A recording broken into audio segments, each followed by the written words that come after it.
No, so my problem when I play Frisbee, so I take the watch off when I play because it's a wrist thing, and I'm constantly like moving Do you and play gripping. like that Frisbee disc golf? Ultimate Frisbee. Ultimate Frisbee. Yeah. So I take it off every time I play, and I know that's thousands of points that I'm missing out on. What is disc golf versus Ultimate Frisbee? What's the difference? Disc golf is what it sounds like. You play 9 or 18 holes, and you're throwing and walking up to it, picking it up. Though? Are you throwing a Frisbee? Oh, look at you there, dude. Getting air, son. So Ultimate Frisbee is different. Ultimate Frisbee you can think of as kind of like football/basketball with a disc. Are you throwing that Frisbee with the left and the right hand? Yes, mostly one hand. Sometimes you throw a little offhand. Why don't you switch the sucker to the left hand? I don't know. There's something about wearing something on my wrist of like throwing and catching that is just not. You're so serious about it. You're willing to lose points. Yeah. If I really had to wear it for a week to get dude, like, all the points. You're really playing competitive here. Yeah. So this is all. I'm pretty sure this is all pro highlights, but. You guys are pro? There's professional Ultimate Frisbee now. And you're playing professionally? And I'm playing professional Ultimate Frisbee. Whoa. This actually looks really fun. Yeah. Wow. There's a lot of... Is that you? 2016 Eastern Conference Defensive Player of the Year? That was me. Damn. Baby Marques getting some defensive Well, you have plays. big hands. That probably helps in this sport, right? Definitely. This is a fun play. Look at this. I won't... Oh, snatch! So that guy that I just roofed scored like 15 points against us that game. That's called which roofed? is a lot. I just roofed him. Roofed? Just roofed him. Is that Ultimate Frisbee only There's all term? kinds of there's all you I've could never say heard that term before. A common one is you skied someone. But roofed I like because it's a disc and it's above his head. Yeah. Well, So it's whenever like, you moss somebody. Oh. What is that? When you moss someone, like Moss? like Randy Moss. Oh. Like okay. Randy Moss went up Okay. for football and like his chest was at your head level. Right. That's what mossing someone looks like.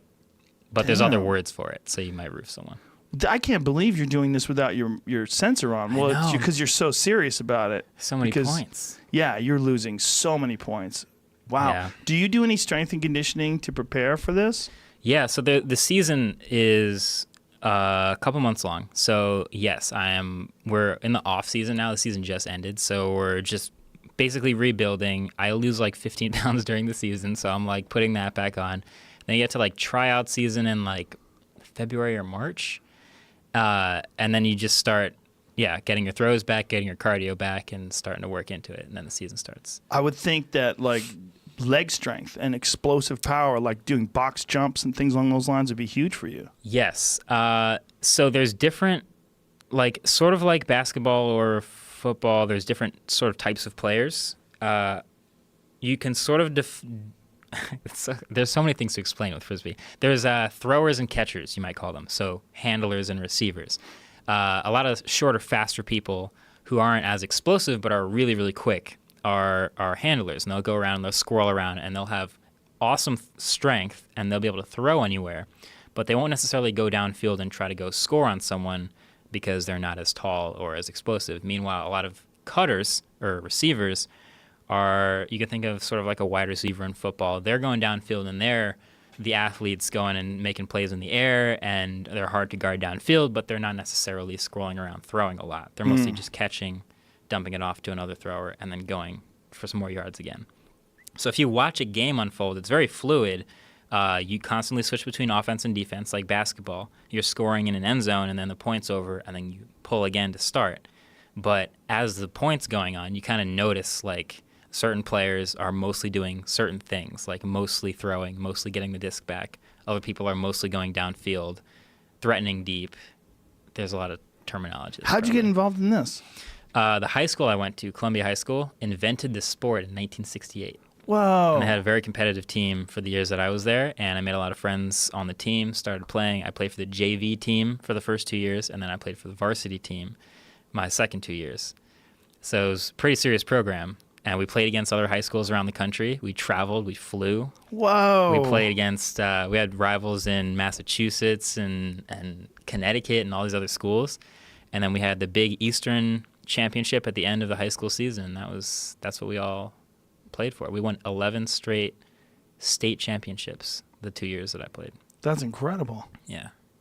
I did not know that this was even a thing. It's a big Meanwhile, deal. there's a rich history to it. Yeah. This is 68. Yeah, 50th anniversary this year. That is so crazy. I would have Yeah. never guessed. You said when was Ultimate Frisbee invented? I would have said like a couple months ago. Yeah. Well, so the Pro League just is less than 10 years old. So there's always been this sort of club. You think of club soccer, like area teams. There's always been that. So I've played for the New Jersey Garden State club team for much longer than I've played for any pro teams. And that's generally what players take the most seriously. The club championships were this past weekend. The New York area team beat the San Francisco area team to win nationals. Like, that's generally what people care the most about. But it's not very spectator friendly. So what we've sort of created is the AUDL, is the American Ultimate Disc League. It's a pro version of Frisbee. It's mainly the same sport, but a little bigger field and a little bit faster play, just because they've shortened the stoppages and they have referees and everything now. And there's selling tickets and selling merch and jerseys and like broadcasting games, and they have a pro championship at the end of the year. So that's been like a whole new thing for Frisbee players to pay attention to, and I've played for a pro team as well as the past couple of years, and it's been pretty fun.